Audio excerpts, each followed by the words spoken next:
The Great Depression, the longest and deepest downturn in the economy, lasting over a decade, caused by a mass purchase of stock among the American population. On Thursday, October 24th, 1929, 12.9 million shares were traded, officially crashing the market. The lack of products being purchased slowed down the production of these goods, and the amount of excess loans the bank had could not be liquidated, causing unemployment, rising inflation, and among other chaos.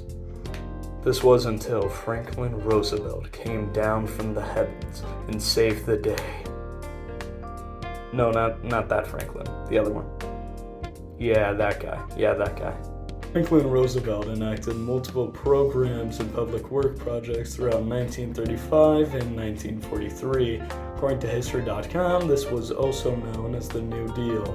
This saved America from its depression, and now for the first time in over a decade, the general public has jobs. But no one cares about that because we all hate our jobs. What is the only reason people work? To contribute to society and serve a purpose? No, that's stupid. The reason we work is for money, of course. And what do we do with money? That's right, we buy stuff. In fact, I'm gonna go buy stuff right now. Ooh, that's rough. The thing you gotta remember is they did not have Amazon or eBay or anything of the sort.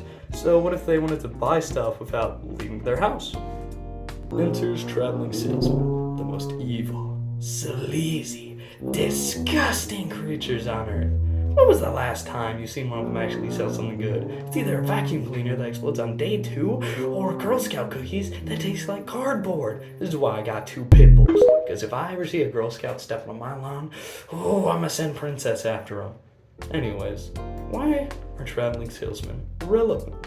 Well, I'm glad you asked, because people now have jobs, but more importantly, money. Or in other words, excess income. These salesmen went around mainly charming up stay-at-home women into buying something to get some of that sweet, succulent excess income. After all, now's the perfect time. The nation's national growth product rose from about 200,000 million in 1940 to 300,000 million in 1950 to more than 500,000 million in 1960, at least according to the post-war economy of 1945 to 1965. Why the housewives, when their husband's the bread maker, wouldn't it be easier and more efficient to simply go to him? After all, you're cutting out the middleman. Well, that's not entirely the case, because it was often believed at this time that housewives were the most vulnerable and or gullible to these salesmen. They believed the woman would see their immaculate fit paired with the vacuum in hand, and they just bind right up.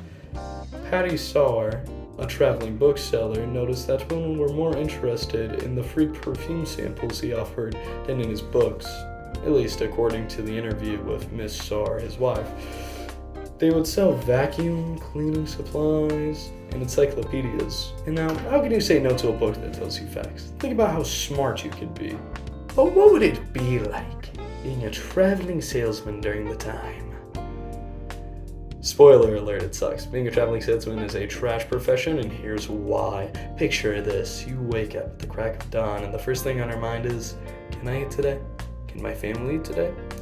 Can my tapeworm eat today? Because these salesmen weren't guaranteed pay, they'd only get paid if they sold stuff. Imagine looking your family in the eyes and saying, sorry, I didn't sell enough Suckmaster 500s. Looks like we're eating holographic meatloaf again. On top of that, you gotta cover a large span of houses. And I'm talking massive, like the whole state of Rhode Island massive. Imagine walking 4 miles to a house just for a guy to say no to your products. I mean, hey, the article, Day in the Life of a Salesperson, says 62% of salesmen exercise in their free time, so I guess this job will get you lean. Overall, not a good deal though. The job of traveling salesman is still around to this day, for better or for worse.